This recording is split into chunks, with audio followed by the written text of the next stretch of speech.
What if the walls could whisper the secrets of places you're never allowed to see? From ancient tombs sealed for eternity to military zones that don't exist on any map, these 21 forbidden locations hide truths too dangerous, sacred, or cursed for the world to uncover. Throughout every era of human history, across every culture and continent, one trait remains consistent: the unrelenting desire to go where we are told not to. From ancient myths to modern classified zones, the forbidden has always drawn humanity in, not despite the warning signs, but because of them.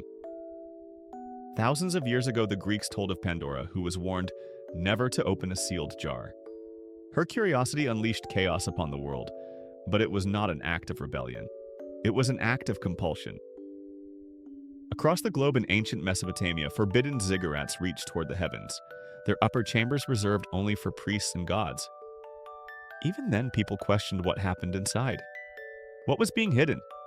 What would happen if they climbed to the top? The concept of forbidden spaces is not limited to legend. It is deeply embedded in real-world history. In medieval Europe, only a select few could enter the libraries of monasteries, where ancient texts were locked away from public view. In dynastic China, the Forbidden City was not merely a palace, it was a statement. An entire world existed behind its walls, accessible only to royalty and those sanctioned by the emperor. The gates were not only physical barriers, they were symbols of status, secrecy, and power. Whether it's the military zones erased from maps, temples sealed by law, or islands closed off to the outside world, forbidden places exert a gravitational pull. In the 20th century, as cartography advanced, certain areas were intentionally left blank or redacted.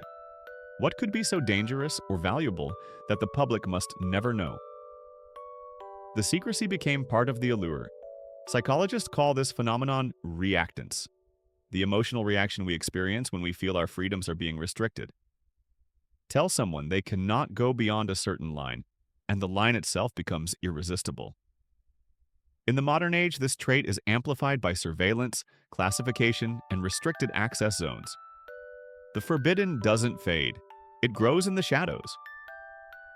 In every era, mankind has chased after the sealed door, the buried chamber, the locked archive.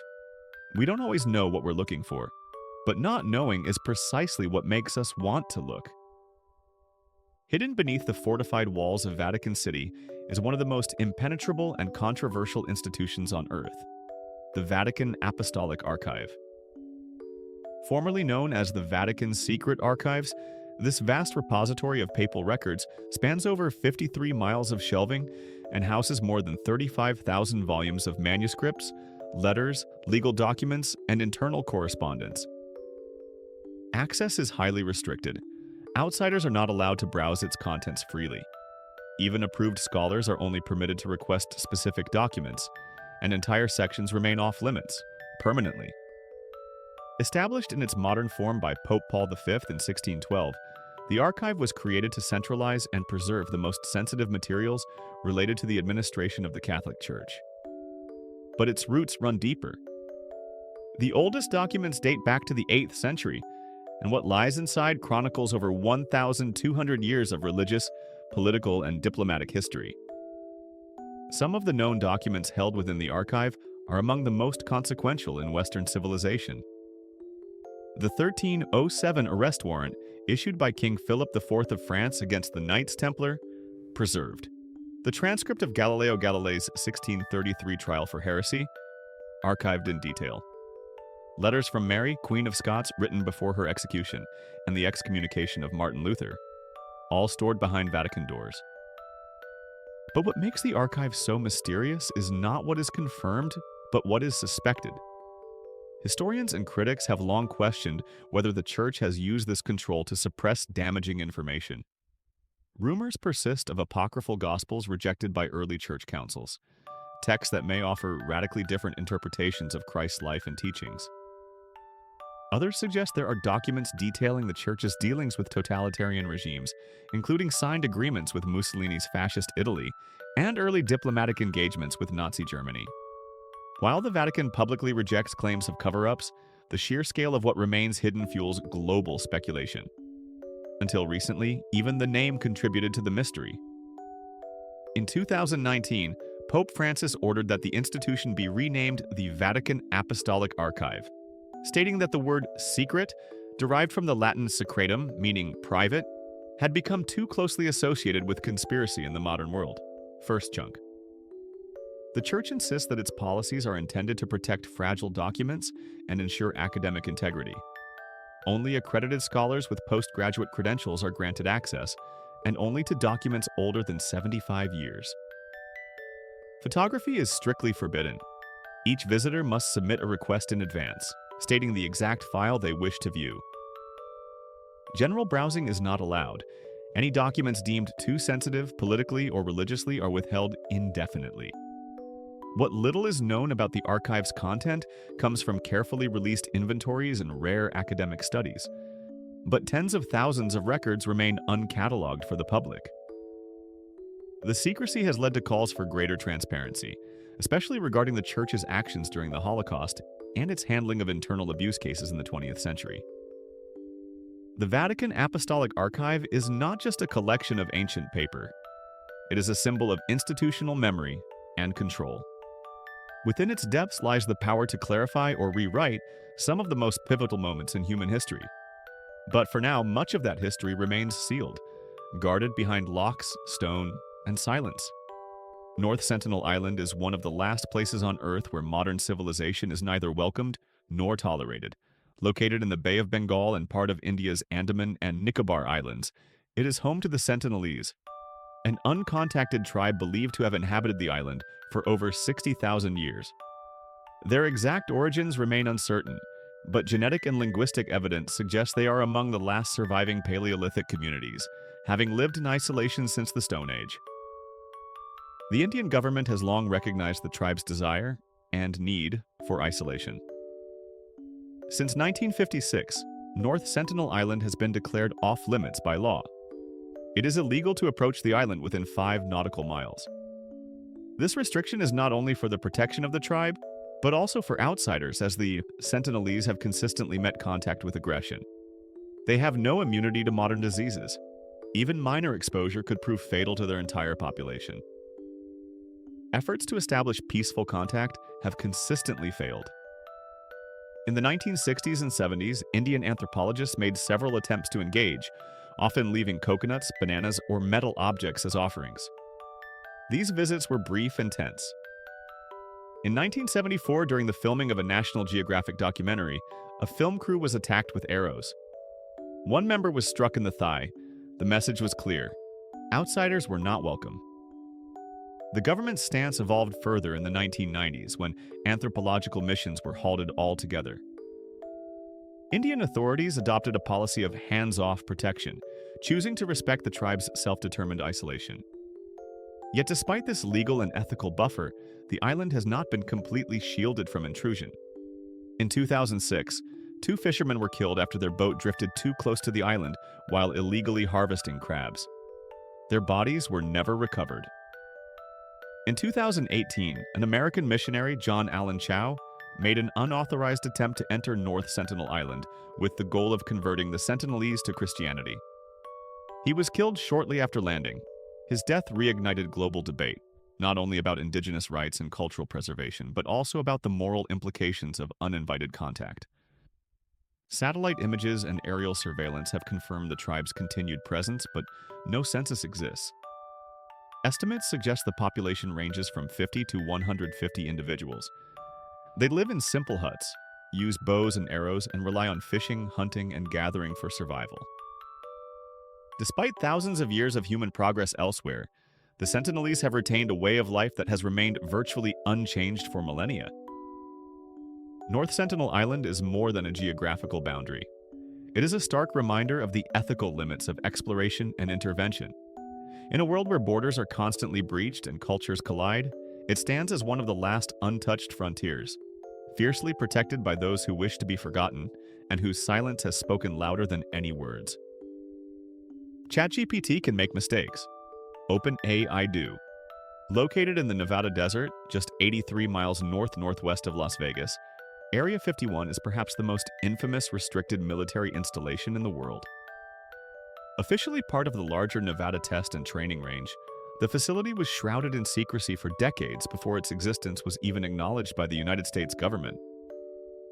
For much of its history, it didn't appear on maps. Even satellite imagery blurred the base well into the 21st century.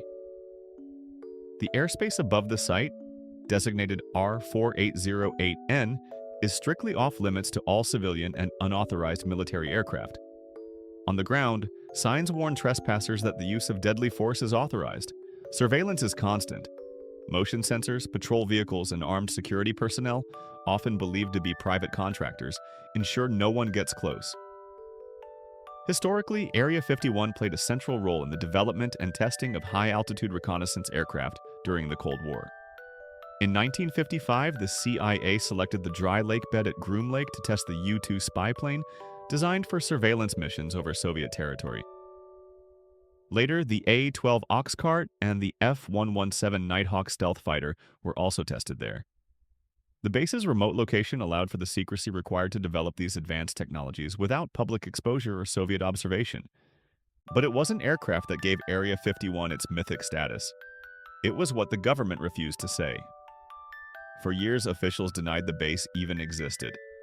This silence, paired with strange lights, unmarked aircraft, and rumors of crash retrievals, led to one of the most enduring conspiracy theories in American history: that Area 51 is a storage and research facility for extraterrestrial technology.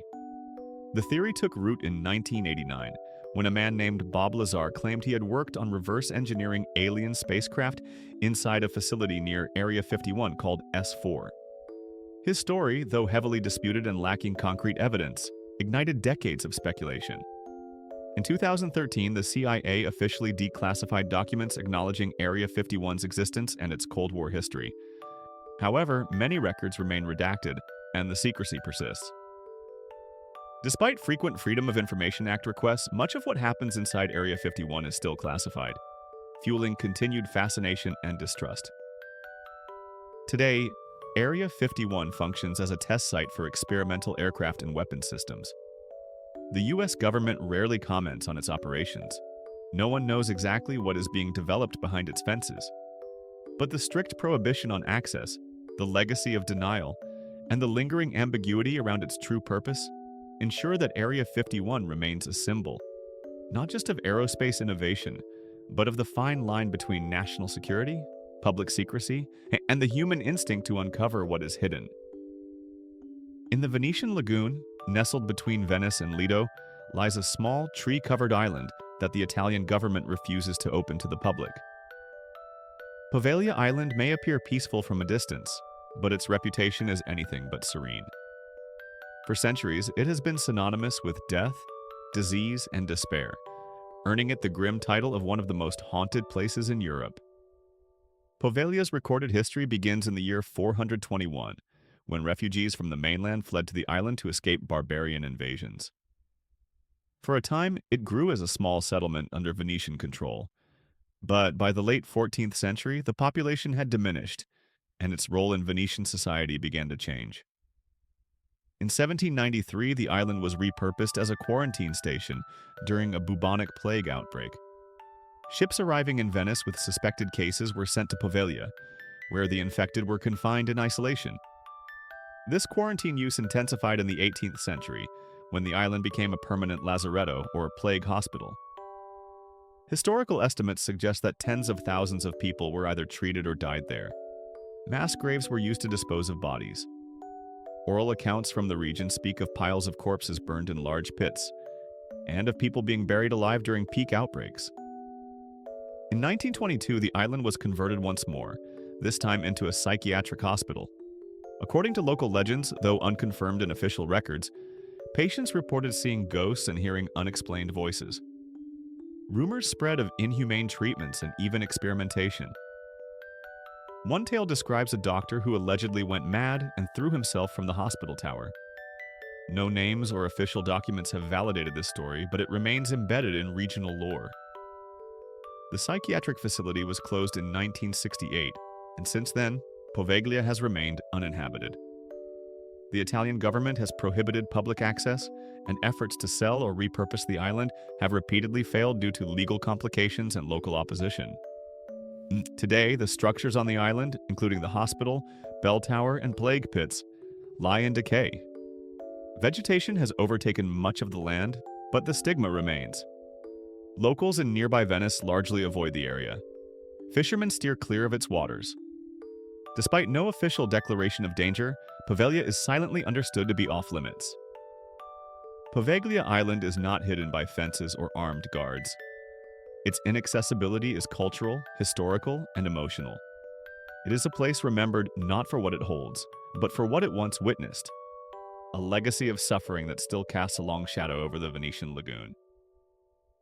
In the Dordogne region of southwestern France, beneath a quiet hillside near the village of Montignac, lies one of humanity's most extraordinary archaeological discoveries, the Lascaux Caves. Discovered in 1940 by 4 teenage boys and their dog, the cave complex contains more than 600 parietal wall paintings and around 1,500 engravings.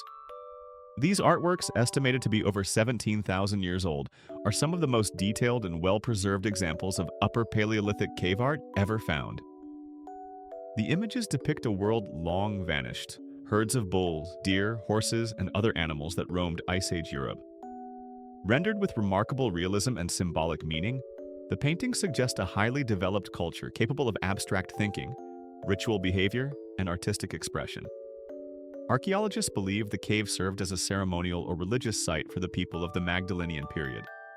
The precision of the paintings, many placed high above the ground or deep within chambers, indicates the use of scaffolding and lamps. Advanced planning in a prehistoric setting. After World War II, Lascaux was opened to the public in 1948. Within a few years, it was receiving over 1,000 visitors per day. But the very presence of human breath, body heat, and carbon dioxide began to deteriorate the fragile environment inside the cave.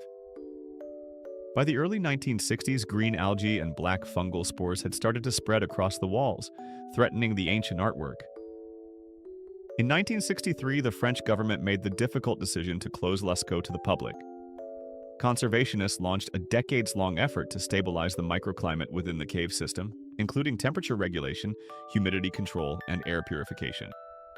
Despite this, microbial contamination remains a persistent threat. Over time, sections of the cave have been sealed off completely. To satisfy public interest without further damaging the original site, the French government commissioned a full-scale replica, known as Lascaux II, which opened in 1983 near the original location. Lascaux III, a traveling exhibit, and Lascaux IV, a high-tech interpretive center, have since extended global access to the cave's imagery through digital projection and 3D models. Yet the real cave, with its untouched atmosphere and spiritual silence, remains strictly forbidden. Access is granted only to a handful of researchers, and even then, only under tightly controlled conditions. The original artworks are no longer illuminated by torchlight or camera flash, but instead preserved in near-permanent darkness. Lascaux is a site where the tension between curiosity and preservation is most visible. The cave represents not just a window into prehistoric life, but also a reminder of how easily human presence can threaten irreplaceable history. Its closure underscores a difficult truth, that sometimes to protect the past, we must walk away from it. Roughly 90 miles off the southeastern coast of Brazil, in the Atlantic Ocean, lies Ilha da Queimada Grande, more commonly known as Snake Island.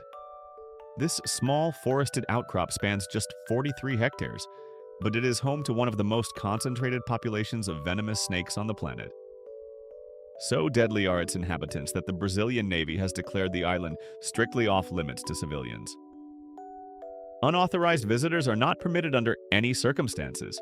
The island's most infamous resident is the Bothrops insularis, or golden lancehead pit viper, an endangered species found nowhere else on Earth.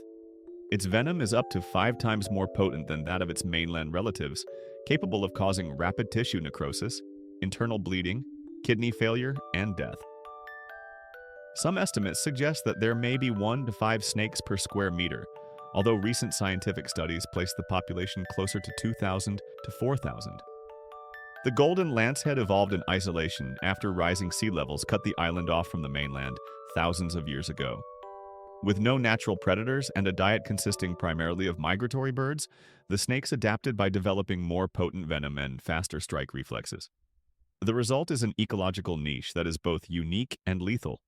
Local legend speaks of a lighthouse keeper and his family who once lived on the island in the early 20th century. According to these accounts, but though not formally documented, they were killed by snakes that entered through the windows. Whether fact or folklore, the story reflects the deep fear associated with the island.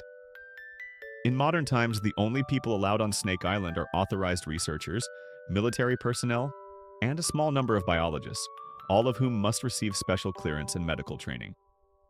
Even they are required to bring anti-venom kits and follow strict protocols during their limited visits. The Brazilian government enforces the ban not only for human safety, but also to protect the fragile habitat of the golden lancehead. Poaching remains a concern, as the snake's rarity makes it highly sought after on the black market for exotic pets and experimental pharmacology. Ironically, its venom is also of medical interest. Some compounds have shown potential in treating heart conditions and cancer. Snake Island remains a place suspended in standoff, untouchable not because of walls or weapons, but because of nature itself. It is a rare example of a forbidden zone created not by humans, but by evolution. A place so dangerous, the only logical act is to stay away. Deep in the Blue Ridge Mountains of Virginia, beneath the forested ridgelines of Loudoun County, lies a highly fortified government facility known as the Mount Weather Emergency Operations Center. Officially operated by the Federal Emergency Management Agency, FEMA, Mount Weather is one of the most secure and secretive locations in the United States, built to ensure the continuity of government in the event of a national catastrophe. For decades, its very existence was classified. The facility was constructed during the Cold War in the 1950s as part of the U.S. government's broader plan to protect key officials from nuclear attack. Though its exact specifications remain restricted, reports and leaked documents suggest that Mount Weather is a sprawling underground complex, equipped with its own power plant, water reservoirs, air filtration systems, and living quarters capable of housing hundreds, perhaps thousands of personnel for extended periods of time. In the event of a nuclear war or major crisis, Mount Weather was designed to serve as the command center for the highest levels of federal leadership, including members of the executive branch, top military officials, and cabinet secretaries. During the September 11th attacks in 2001, key government figures were quietly evacuated to the facility, confirming its continued operational relevance. The public first became broadly aware of Mount Weather in 1974 when a TWA commercial airliner crashed into the mountain nearby, killing all 92 people on board. The resulting investigation inadvertently revealed the presence of a covert government installation, though officials declined to provide details. From that point forward, Mount Weather became a subject of growing curiosity and conspiracy. The facility is heavily guarded with surface-level buildings surrounded by fences, sensors, and patrols. The airspace above is restricted. Access to the underground complex is strictly limited to authorized personnel with top-level clearance. The U.S. government has released minimal information about what is contained within, and Freedom of Information Act requests are routinely denied on grounds of national security. Over the years, Mount Weather has become a symbol, not only of emergency preparedness, but of the deep infrastructure that operates out of public view. It reflects a dual reality, one world visible and democratic, the other hidden and prepared for collapse. While its purpose is rooted in protection, its secrecy continues to raise questions about transparency, accountability, and who ultimately holds the reins in a national crisis. Mount Weather isn't a relic. It is active, funded, and fully integrated into the United States' modern continuity of government strategy. Yet, for all its importance, the American public knows almost nothing about what goes on beneath that mountain, or who might be given a place inside when everything else falls apart. Hidden deep within the southern Ural Mountains lies the closed town of Mezhgorye, one of the most restricted locations in Russia. It does not appear on public transport routes, and access is tightly controlled by military checkpoints. Unlike ordinary towns, Mezhgorye operates under federal jurisdiction and is believed to be linked to the nearby Mount Yamantau, a site surrounded by secrecy since the Soviet era. Beginning in the late 1970s, U.S. satellite imagery captured extensive underground construction in the area. Western intelligence agencies speculated that Mezhgorye may be home to a massive subterranean facility, possibly a nuclear bunker, command center or weapons storage site. Despite years of inquiry, Russian officials have never confirmed its purpose. Some statements vaguely referred to it as a mining operation. Others claimed it was for food storage. The town itself is closed to outsiders, with a population composed mainly of military personnel and their families. Foreign journalists and researchers have been consistently denied access. Today, Mezhgory remains a potent symbol of post-Soviet secrecy, a city functioning in silence built around something the world was never meant to see. Located in Mie Prefecture, the Ise Grand Shrine is considered the most sacred site in Japan's Shinto religion. Dedicated to Amaterasu, the sun goddess and legendary ancestor of Japan's imperial family, the shrine is over 2,000 years old and is rebuilt every 20 years as part of a tradition known as Shikinen Sengu. Though the outer grounds are open to pilgrims, the inner sanctum, where the Yada no Kagami, a sacred mirror symbolizing divine authority, is believed to be housed, is completely off-limits. Only a single high priest or priestess, traditionally from the imperial family, is allowed to enter. Even the Emperor of Japan is not permitted beyond certain thresholds. The shrine's architecture is entirely made of natural materials, following ancient designs with no nails or modern tools. The sacredness of the inner sanctum is such that it has never been photographed, scanned, or seen by anyone outside the royal priesthood. The secrecy is not enforced by weapons or walls, but by thousands of years of cultural reverence. It is a spiritually forbidden place, sealed not by force but by belief. Just 17 miles off the coast of Kauai lies Niihau, an island that has been privately owned since 1864 and is almost entirely closed to the public. Often called the Forbidden Island, it is the only major Hawaiian island not accessible to tourists or uninvited visitors. The island is owned by the Robinson family, who purchased it from King Kamehameha V under the promise that it would preserve Hawaiian culture and way of life. Today, Niihau is home to fewer than 200 residents, most of whom are native Hawaiians. Electricity is generated by solar power, there are no paved roads, and Hawaiian is the primary language spoken. The community lives largely off the land and sea, in ways that have remained consistent for over a century. Access to Niihau is restricted to invited guests, government officials, or those with business permissions. Even nearby residents of other Hawaiian islands rarely visit. The Robinson family has upheld the promise to keep outside influence to a minimum, a decision both praised for its cultural preservation and criticized for its exclusivity. Niihau is not a mystery in the traditional sense. It is visible, mapped, and known. But its way of life remains untouched, shielded from modern intrusion by a barrier stronger than fences: ownership, culture, and tradition.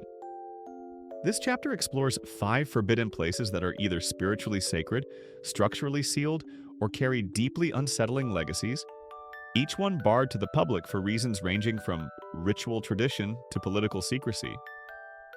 In the heart of Shihan, beneath a massive burial mound, lies the unopened tomb of China's first emperor, Qin Shi Huang. Discovered in 1974 near the now famous Terracotta Army, the mausoleum is part of one of the most ambitious burial complexes in world history.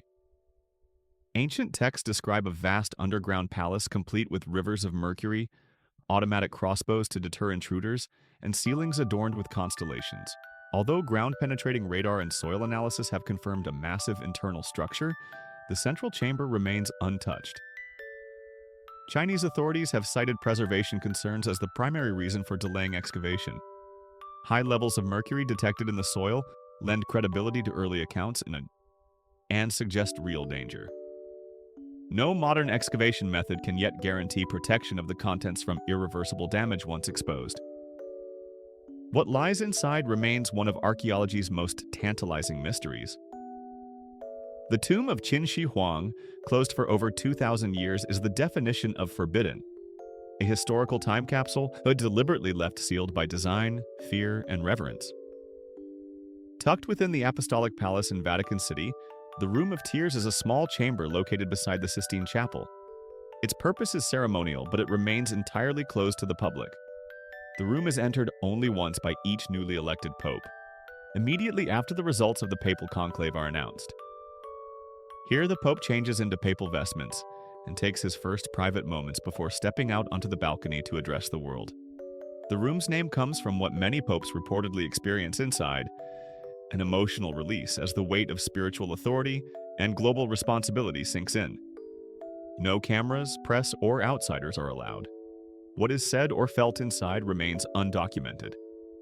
While not physically dangerous or secret in the traditional sense, the Room of Tears is symbolically powerful. It is a place of transition that only 266 men in history have ever entered, each one alone and forever changed. Every summer, a highly exclusive group of the world's most powerful men gathers in the redwood forests of Northern California at a place called Bohemian Grove. Owned by the Bohemian Club, a private San Francisco-based organization, the Grove has hosted U.S. presidents, military leaders, CEOs, and royalty for over a century. What happens inside is largely hidden from public view. Journalists are barred and security is extensive. Leaked recordings and testimonies suggest a blend of networking, policy discussion, theatrical rituals, and bizarre ceremonies, including the cremation of care, a symbolic burning of worry and responsibility performed in front of a 40-foot stone owl. Critics have long argued that the Grove represents an unaccountable gathering of elite influence. Defenders claim it's simply a private retreat. Either way, access remains strictly controlled, and any attempt to infiltrate the event is swiftly dealt with. It is one of the most secretive annual meetings of power on Earth, sealed by invitation only. Surtsey didn't exist before 1963. That year, a volcanic eruption off the southern coast of Iceland gave birth to a new island, an extraordinary opportunity for scientists to study ecological development from the ground up. Today, Surtsey is a UNESCO World Heritage Site and serves as a living natural laboratory. The island is strictly off-limits to the public. Only a small number of scientists are granted controlled access, and even they must follow rigorous contamination protocols. Visitors are not allowed to bring any non-native seeds, soil, or food waste. The goal is to observe how life colonizes land completely untouched by human interference. Though not shrouded in political secrecy or cultural taboo, Surtsey is forbidden for scientific purity.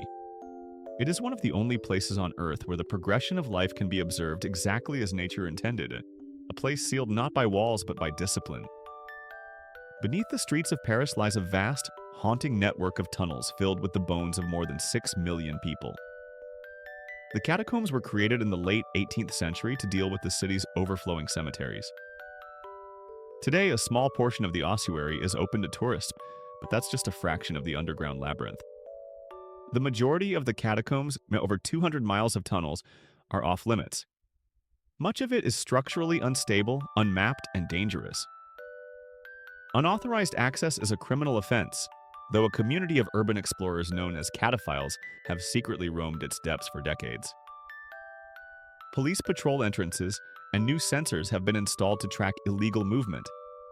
Hidden chambers, underground artworks, even temporary movie theaters have been discovered inside, then sealed again. The forbidden sections of the catacombs are less about what is known and more about what may still lie in darkness. Under one of Europe's most modern cities, an entire silent city of the dead. These are not just forbidden places, they are locations linked to disappearance, deception, and hidden operations. Sites where people went in and were never seen again, at least not in the same way. Officially called the Central Committee Bureau 39, Room 39 is one of the most secretive institutions in North Korea. Believed to have been created in the late 1970s under Kim Il-sung, the department operates directly under the ruling Kim family and is thought to manage billions of dollars in illicit funds.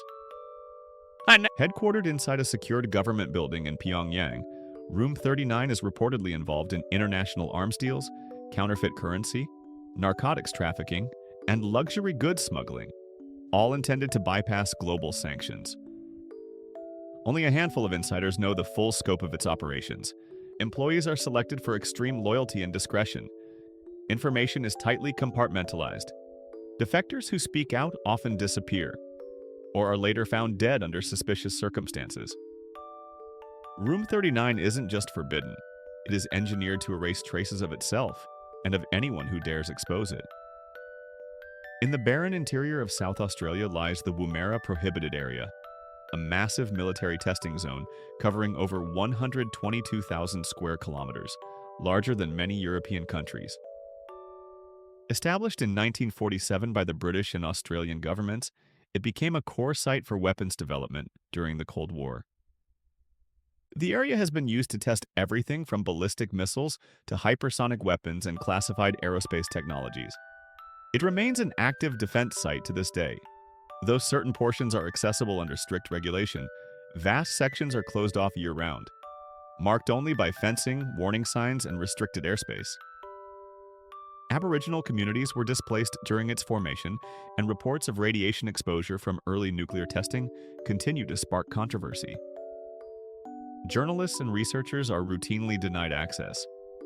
Woomera isn't just a testing ground.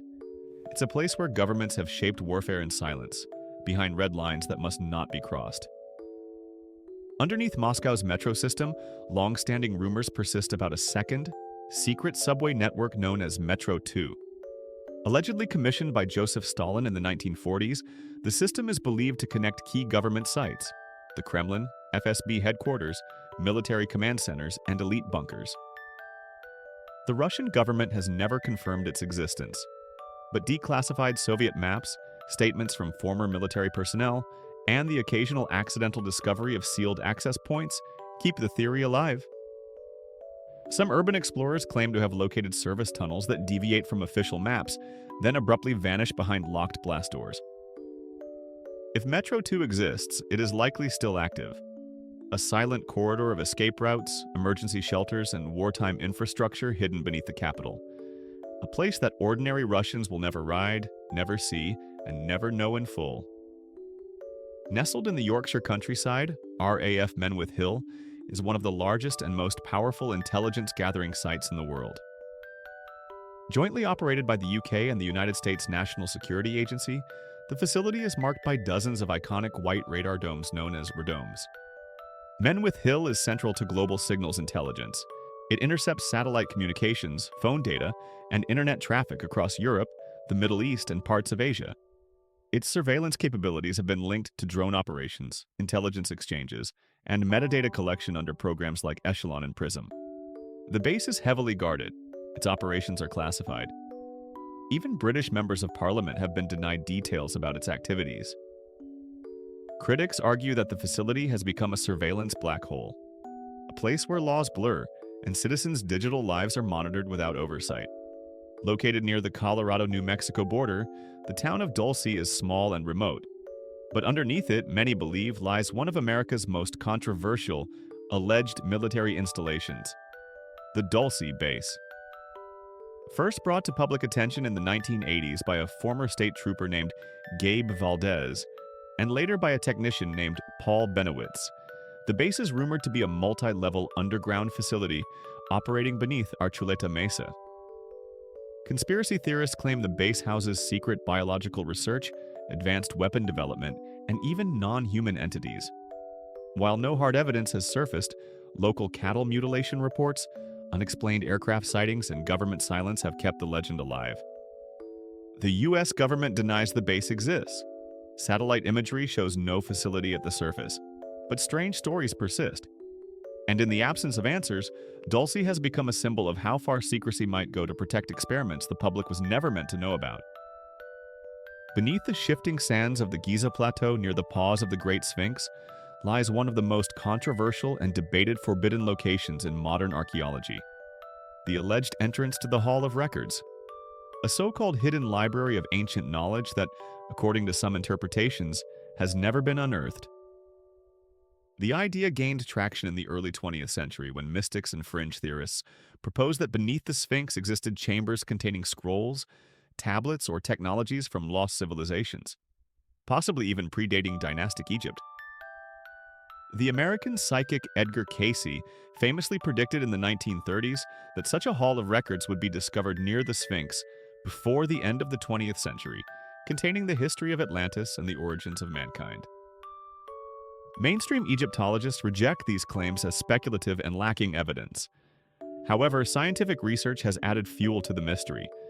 In the 1990s, ground-penetrating radar surveys conducted by Thomas Dobecki and John Anthony West identified anomalous voids and rectangular cavities beneath the Sphinx enclosure. Though the exact nature of these formations remains unverified, the Egyptian Supreme Council of Antiquities has consistently denied permission for excavation in these specific areas. Egyptian officials, including Zahi Hawass, former Minister of Antiquities, have stated that no hidden chambers exist beneath the Sphinx and that the geological anomalies are naturally occurring fissures. Nonetheless, researchers and alternative theorists argue that the refusal to investigate further only deepens the mystery. Why prohibit exploration if there's nothing to hide? Adding to the controversy, in 1993, an American team filming a documentary was reportedly blocked from completing their work near the Sphinx after allegedly uncovering a sealed stone shaft. Since then, access to the area around the monument's foundation has been heavily restricted, with even academic teams requiring high-level permits and close government supervision. The Sphinx itself, carved from a single limestone ridge, is estimated by most scholars to have been constructed around 2500 BCE during the reign of Pharaoh Khafra. But alternative geological studies have challenged that timeline, suggesting weathering patterns that could indicate the monument is much older, possibly thousands of years older. If that were true, and if any subterranean structures existed, the implications for understanding ancient history would be profound. No official record confirms the existence of a Hall of Records. No scrolls, relics, or chambers have been retrieved from beneath the Sphinx. But the absence of proof has not been enough to close the debate. The site remains not only archaeologically restricted, but symbolically sealed. A place where history, legend, and academic tension collide. What lies beneath the Giza Plateau may be nothing more than rock and soil. Or it could be one of the greatest archaeological discoveries yet to be made. Until access is granted and definitive research conducted, the door, whether literal or metaphorical, remains closed. From ancient tombs to modern military compounds, the reasons these places remain forbidden are as varied as the structures themselves. Some are sealed for preservation, others for security. A few are held in secrecy to protect religious tradition. But in nearly every case, the restriction itself reveals as much about us as it does about the place. At sites like the tomb of Qin Shi Huang or the Lascaux Caves, access is restricted by scientists and cultural authorities who fear that intrusion will irreparably damage what little history we still have left. These are acts of preservation, decisions rooted in an understanding that some discoveries are too fragile to survive exposure. In such cases, the barrier is technological and ethical. We're not yet ready to open the door without destroying what lies behind it. In contrast, locations like Area 51 or Medjugorje are sealed not for protection of history, but for protection of power. These are spaces designed to obscure, to hide technologies, decisions, or activities that, if revealed, might challenge public understanding or accountability. Their secrecy raises questions not just about what is being hidden, but why transparency is considered a risk. Then there are sacred spaces like the Ise Grand Shrine or the Room of Tears, forbidden not by politics or danger, but by ritual and belief. These boundaries are cultural, maintained by generations who see the line not as a blockade, but as a covenant. They suggest that not all knowledge should be shared, that mystery in some cases is itself a form of reverence. But whether the reason is danger, doctrine, or diplomacy, the effect is the same. When we are told not to look, we want to see. And the more tightly something is sealed, the more power it seems to hold. Forbidden places capture our imagination because they represent limits, not just of geography, but of control. They challenge our assumptions about who has access to truth and who decides what is too dangerous, too sacred, or too complicated for the rest of us to know. We live in an era where almost everything feels accessible. Satellites map every corner of the Earth. Cameras capture the deepest trenches of the ocean and the furthest reaches of space. Yet, despite this unprecedented visibility, some doors remain closed, sealed by law, belief, power, or time. These 21 forbidden places stand as reminders that mystery still exists. Not in legend, but in reality. Places where secrets are stored, rituals are preserved, and danger is carefully controlled. For some, the unknown behind those walls is a source of frustration, a challenge to transparency. For others, it's a necessary boundary, a recognition that not all truths are ready to be uncovered or understood. If given the chance, would you step into the tomb of the first emperor of China, knowing it might never be preserved again? Would you walk into room 39, risking your life to glimpse the state's most protected operations? Would you descend beneath the Sphinx, not knowing what, if anything, truly lies beneath? Forbidden places are not just about what they hide. They reveal something deeper, about what we protect, what we fear, and what we choose to leave undisturbed. Whether by necessity, control, or reverence, these places ask a quiet but powerful question. What would you do if the door opened?